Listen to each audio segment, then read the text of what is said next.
Well, friends, welcome, family. What's going on, you guys? It's been a minute since I've been on a live, and I hate that this is what brings me on. So, as you guys, hopefully, if you guys file in, I think I'm a couple hours actually behind on it. But there's been yet another school shooting in the United States of America. Not definitely not the next mass shooting that's happened; those have happened all over the place. But specifically at a high school out in Georgia. I think it said about 45 minutes from Atlanta. Appalachia High School. There's been videos of aerial shots of tons of kids filing out of the school, those who hadn't been injured or murdered. And as folks begin to get picked up, they do have a suspect in custody. Apparently, lots going on with this particular, the latest of another day in America, and the sad reality that so many more families are affected by the same problems that we continue to have, ones that we have no intention of solving whatsoever. Yet another one. What's going on, Vincent Morales? Good to see you guys. Hate that it's again under the circumstances I just pointed out. This school shooting at this high school in Georgia, not too far from Atlanta. I want to go to the press conference that the officers, the local law enforcement, were conducting to tell us what all that was going down. I think over a couple hours ago, it then happened around local Eastern time, 10:30 or so. Um, let's attach to this and let them talk before I mean, what else can you say? Let's go here, you guys.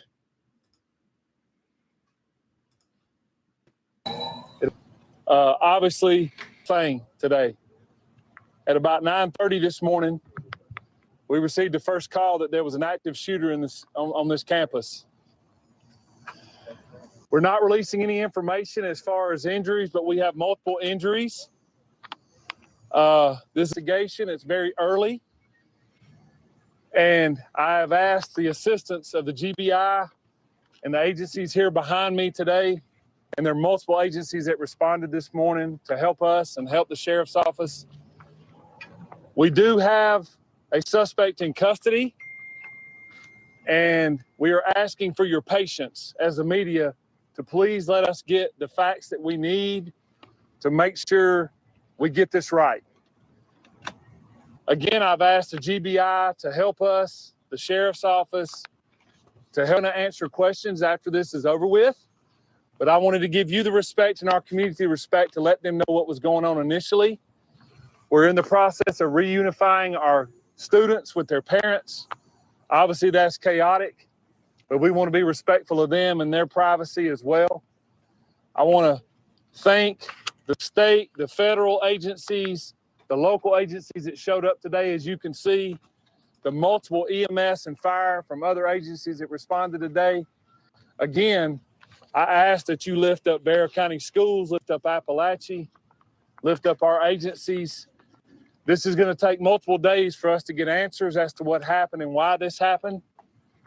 But I wanted to give you a statement. It is our hope, in conjunction with these people behind us, that we can give you another statement around 4 o'clock, because I know you understanding that it's fluid as well with this investigation. Again, it's very active and is ever developing. Every minute is developing on what we're finding. So we're going to have releases from other schools. Again, we ask that you be patient with us. Please be patient with us. And hopefully I can give you more information. All right, you are County. The local law enforcement were talking about the details of the shooting. I guess about 9:20, 9:30 this morning locally. It went down. Students are being picked up. It's a chaotic situation at this particular point. Who knows for sure? Because as live things happen, you can't fully see. I mean, I saw it and I was like, okay, I'll go on a live and mention this again. What do you mention? What do you mention? More of the same. More of nothing being done. More than newest calls for the latest arming teachers and putting more AK-47s in janitors' closets. I don't know. These are the solutions that are being presented. Fortifying all the schools in America. Yeah, all of them.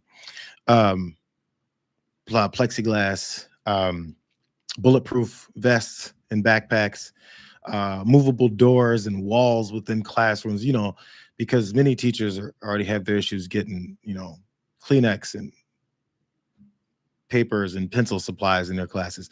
Let's arm them. Let's arm every teacher in America, because every teacher in America is great. It's the same points. I mean, I could keep repeating them over and over again. We have a Republican Party who keeps saying things like, you can't trust teachers because they're teaching your kids that other people exist that aren't just like them. But you trust them with guns in their hands? Who knows? Who gives a damn? We're just talking because we're not going to do anything. We actually don't care. And not ironically or even coincidentally, none of that. Congress hasn't been in session the entire month of August. It's September 4th. They're still out for this week as well. So they get, I guess, 4 weeks. I think because there was one house, one branch, one part of Congress was in session for one day at the beginning of August, and the other was in for the second day. So therefore, they get this whole damn week off as well too. Do we know what August recess is for? Do you guys know why there's such thing as August recess, where Congress gets the entire month off? And anybody else out there who gets paid the degree that Congress does, do you get paid after you get an entire month off when you're not doing anything for the rest of the 11 months of the year? Just curious if you guys know that. But hold on, let me just get this. We've got nothing happening again. We got no legislators to ask questions to. We've got no legislators to talk to about what is it they plan on doing next. If they were in session, it wouldn't make a difference, because we've asked them these questions when they were in session, and they said, no, don't really care. Sorry, bro. So look, we're getting further and further and further away from any kind of actual emotional connection to these families that are mourning right now, as they find out or wonder and are scared whether or not they're going to see their child that took off this morning on a random Wednesday at the beginning of September as school just started. I mean, around the country, it's been a few weeks now for schools that have gotten back in session. And the thought process is, oh, football just started. The local high school down the street for me, they just had their first football game on a Friday. Oh, look how exciting. You know what I thought as I passed by the very packed parking lot and stadium? I was like, I wonder if something's going to go down there tonight. It's the second thought I had after I went, yo, there's a football game tonight. It's crazy. It's going to be fun probably. And the second thought was, I wonder if anybody's going to get shot. So, that's how it is in this country. Desensitized to this stuff. And if you wonder if someone's going to get murdered, you just go, oh, I wonder. And then you show up anyway, because you're not really sure. Because it's a game of chance with your life in this country when it comes to guns. And folks, I always bring up that guy Tim Burchett from Tennessee, because he said it after it happened in his state, at that elementary school where I think it was like a Catholic elementary school even, where those kids were shot up. And he said, we're not going to do anything about it. No true words have ever been spoken. Yeah, I know it's the same thing over and over and over again. I know you've heard me say it a million times over and over and over again, but we keep seeing it over and over again. There's things that are kind of changing. I guess this is my 1% of hope. There are some things that are changing every once in a while with at least our approach to this stuff, or the degree to which legislators can walk up to a camera or be interviewed by someone from CNN or wherever and say, thoughts and prayers, and then walk away. It was real easy then. I think they're beginning to be challenged a little bit more on it. So then they'll transition over from thoughts and prayers to let's wait. Well, actually, we've been doing that too. Let's wait and hear about it. Honestly, I don't care if he's white, black, Asian, Latino, guy, girl, gay, straight, trans. It doesn't matter. Did the person have a couple of hands, and did they have the ability to squeeze a trigger? It's only requirements we need. It doesn't matter. Honestly, it doesn't matter what their motivations are. Doesn't matter if they were picked on and bullied from kindergarten up until 12th grade. It doesn't matter.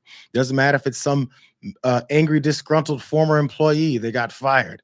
Doesn't matter, bro. Doesn't matter if someone that had a beef with some girl in this school, and he goes to the school across down the street, and he went into his girlfriend's school and started shooting. It doesn't matter, bro. It doesn't matter at all. Doesn't matter if a fight broke out and then suddenly the kid brought a gun because he's concerned about getting into a fight. It doesn't matter. doesn't matter the motivations as far as what we should do about it. It matters the motivations for the people who have to deal with never seeing their children again or whoever else was killed. They said it was 4 folks that were killed and like 30 injured. To what degree those folks were injured, to what degree that their lives will never be the same because of those injuries, we don't know. We blow right by it. So if you stop for a second and freeze your moment and freeze yourself in this moment in time and imagine if you're actually affected by this, because one day there's a very good chance that you will be. How much do you care now versus when it could happen to you? For folks with kids, we've got presidential candidates and running mates talking about how, we need to make sure we populate our country with more children. It's the end of the country unless we have more children. We got to have more children. We got to force pregnancies and more births on more folks because we need more children because there's not enough soft targets at schools for them to get shot up in anymore. We just need more children. That's all. We just need more children. Nothing to do about protecting those folks. Not even just children. How about teachers and anyone else and staff members that go to this school every day? Who gives a damn? So more folks are dead. And I guess because the right now the death count is at 4. I don't know if it's going to rise. Because it's at 4, is it important yet? Are we upset enough that there's only 4? If there was 25, what's the number on the scale where we should start giving a damn about folks whose lives have been lost, who went to school? Who went to school? So again, as we wait for I guess the politicization of this, we'll hear from the president of the United States, Joe Biden still. We'll hear from probably, Vice President Harris and Tim Walz. Maybe we already have. It's been a few hours, so I doubt that they haven't said anything. So they've probably already spoken. And let me guess. So I'm sure that Kamala Harris, Joe Biden, Tim Walz, any other leaders of the Democratic Party are talking about an issue with guns, or they start with thoughts and prayers as well, too. Maybe they'll say we need to concern ourselves with the gun issue because maybe enough folks that are voting for them have made it pretty clear that that's the problem. I don't know where their belief systems are because that hasn't been done yet either. Again, we know there's a process. There's politicians that have been bought off. You got to make some kind of bill come through first the House and then through the Senate and then get signed by the president. Then some super majorities you have to get by in the Senate just to get something passed. And then right after something gets passed, maybe in the House, has to get approved by the Senate. They might change something and send it back down to the House, who then have a problem with it. And you know what? After a couple months, not a damn thing gets done. So as Donald Trump probably blames Kamala Harris because he's running against her now. If she wasn't running, he'd be blaming Joe Biden because who gives a damn who you blame? You just say the opposite party is who to blame. And then after saying that, do nothing about it. Oh, and then come up with some ridiculous effing proposals. Like, every kid has to go in with a bulletproof backpack, stuff like that. That's our solution. Move on. In a month or so, when this happens again, I could come on and say the exact same thing because it fits the same narrative. It's the same problem over and over and over again. So I do feel for the families of the victims in this situation. Their lives will never be the same. Many of them won't feel like going on anymore after this. Do we care? No, we don't care. So what else? Have you guys seen anybody talking? I just jumped on after I saw it. I think I was a little bit behind in the first place. Grumpy Cat says Trump will blame the shooting on VP Harris. I don't know if anyone has seen that yet. I'm just curious if the last prayers that were sent out by politicians that don't give a damn if those worked yet. Or if someone should ask them, can you recite to me your prayer? Which thought and which prayer you recite every time someone's murdered in a grocery store or a post office or a street or a school or church. What's the prayer? Is it a different prayer for every location that this happens in? Is it a prayer for different parts of the country that it happens in? Let me read a couple of accounts from folks because I remember I saw this and I wanted to give you guys just some of the actual accounts from folks that hold on, I'm not on my screen anymore. From some of the folks that lived through this. So apparently earlier on, 9 wounded, they said, so maybe not 30. I saw 30 at one point, but 4 definitely folks were killed. Here's a 10th grader from that school. and they recounted the moments of terror, is what NBC News says.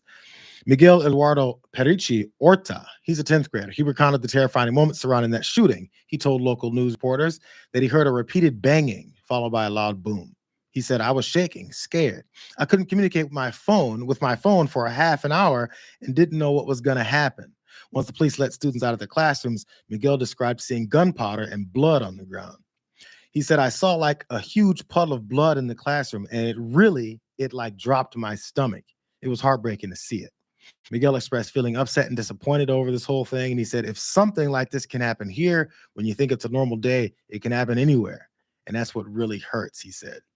I heard that a kid my age that I was close to, he passed away today. So depending on how close he was to that friend or kid that he pointed out, how is his next day going to be? How are the rest of his high school life going to be and into college? He's a 10th grader, 15, 16 years old. Here's a 14-year-old girl that was there that day today too. Camille Nelms said she was crying when a gunman fired on her classroom. As bullets came flying into the room, the teacher and students tried to take shelter in the corner, is what she said. I was crying. I didn't want to die that way. She goes, I don't want to meet the Lord that way. More. His parent described the harrowing details from their daughter's friend. Jackie Moore, the mother of another freshman there, spoke with these NBC News about this whole thing. One of her daughter's friends, who was in a classroom 2 doors down from where the shooting occurred, said she heard someone banging on a door and shouting, open the effing door, let us in, before gunshots rang out. He said he then witnessed gunpowder, gun shells, and blood everywhere. Unfortunately, Moore was able to find her daughter after rushing to the school. Here's more. I literally stopped everything and took off just to be there. My heart was just breaking because my daughter wasn't responding to her texts or phone calls. It was terrifying. And now she's waiting to be reunited with her son, who attends a nearby middle school, because you wonder, it's happening everywhere around me right now. There's more and more of these accounts. There's always a million of them. Apparently, AG Merrick Garland was devastated by the shooting. Aren't we all? To what degree, and to what degree we want to save some folks' lives the next time, who knows?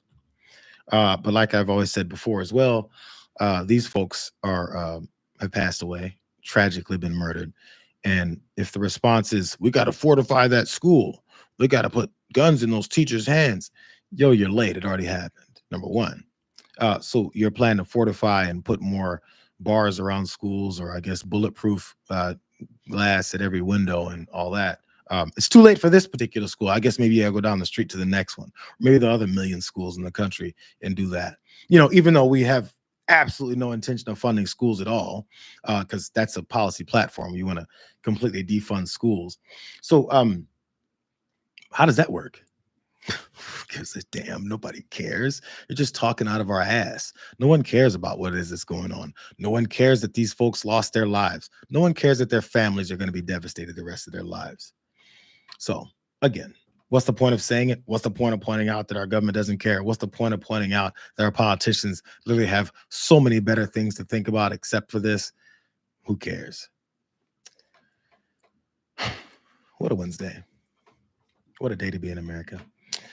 It'll be another Wednesday or Tuesday or Thursday or Monday or Friday. Who knows? Who gives a damn? We're just killing children and innocent folks all in our country.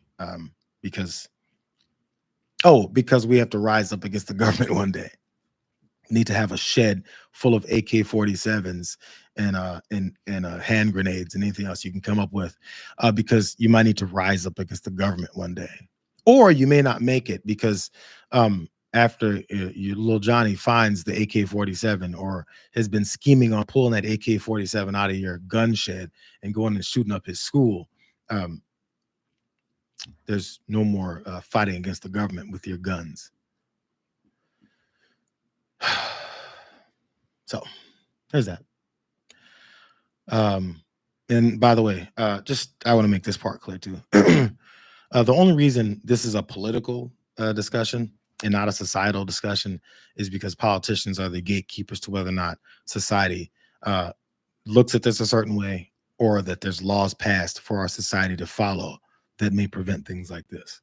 And anytime any kind of gun legislation has been passed to prevent or minimize or limit the number of these things happening, there's no gauge, there's no measuring stick to be able to tell, yo, we passed this law, and therefore, you know, say it had something that would have affected Appalachia High School here. There's no gauge that's going to say, you know, on September 4th, Appalachia High School would have been shot up by someone. And now that we passed that gun legislation, it didn't happen. You don't know because it didn't happen. So it's really easy to say, you know, gun legislation doesn't do anything. It's probably done a good amount for some folks who are alive today. And every time we don't do anything about it, or repeal or open up more avenues for folks to have guns to shoot up anybody they want because they're disgruntled at any time, it just leads to more of the same stuff. So, okay, so you know, banning guns isn't working. Tim Harper says, secure the schools, don't let guns in.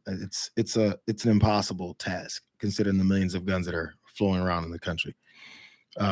So, and how comfortable are kids going to school with backpacks and whatever else, and probably thinking about talking to friends and hanging out and going to their sports and their practices after school, when there's 10 security guards and police officers at the front patting everyone down. We got TSA style metal detectors and scanners going into every school. How much does that cost? Who's going to pay for that? Come on, bro. Okay. Again, you know, I'm even going to give the benefit of the doubt to that thought process. We need to fortify our schools and put up big hardened walls. So if someone does get in, oh, I'm sorry, are we going to arm the teachers at the same time that we have fortified walls and one entrance and one exit? So what if that teacher, get this, what if that teacher is the shooter? What if that teacher is disgruntled? What if that teacher flew off the handle? What if that teacher has been bullied? You know, who cares what the reason is? Like I said before, what if the person who decides to go shooting has the gun in that school and there's that one entrance and one exit? Oh, and then there's those fortified windows that no one can kick out and get out of. Oh, and all those security officers and police officers that are always trusted, because you know security and police officers are always the best people in the world. We never had any of them be weird. No, none of that's ever happened. None of them have assaulted students before. Not at all. But let's put a gun on their hip and give them complete authority to rule over more folks, just in case someone comes in and shoots up the school. Again, who's paying for that? Whatever. So we got Congress coming back next Monday. They'll be asked all these questions. Maybe they'll be asked these questions this week. It's only Wednesday. Maybe they'll be asked these questions back at home where they're supposed to be hanging out. Oh, I didn't say the reasons why we have the August recess. I'm sorry. I was caught up in this school shooting. The reason why we have this August recess, if my memory serves me correctly from the history I read on it, it was really hot in August. It's always hot in August, in case you guys don't know. So in Washington, D.C., it's humid. It's hot as hell. So way back in the day, when they came up with the August recess, it was because it was too hot. And I guess there wasn't the advancement and the technological advancement of air conditioning, keep things as cool as possible. And, you know, so they needed a break. And they also get to go home and talk to their constituents. I guess those two things are happening for the entire month. And it's 2024 and we can't keep rooms cool. I'll double check that fact. I've read that years ago. And it's been my memory on that. So if I'm wrong, I apologize. But from what I remember, we have the August recess where Congress does nothing because it's too hot. Hey, if you work at anywhere, go tell your boss, yo, I'm going to take August off. It's just too damn hot, bro. And see how long you have that job. You'll get fired as soon as someone who goes on strike under Elon Musk. Yes, I'm sorry, Tim Harper. Also, the suspect is in custody. They did say that the shooting suspect apparently is of high school age. They haven't pointed out whether or not he or she goes to that high school or not, or you know, but they're apparently of that high school age. All right. Thanks, you guys. Depressing news again today. We'll see what the politicians say. Maybe there'll be a shift. Who knows? I'm just not expecting it from history telling me the opposite. Hope you guys have a better day than these families in this community and these folks who have been murdered had today. Be safe, protect your children, hug them tight because you might not see them after school the next day. See you guys.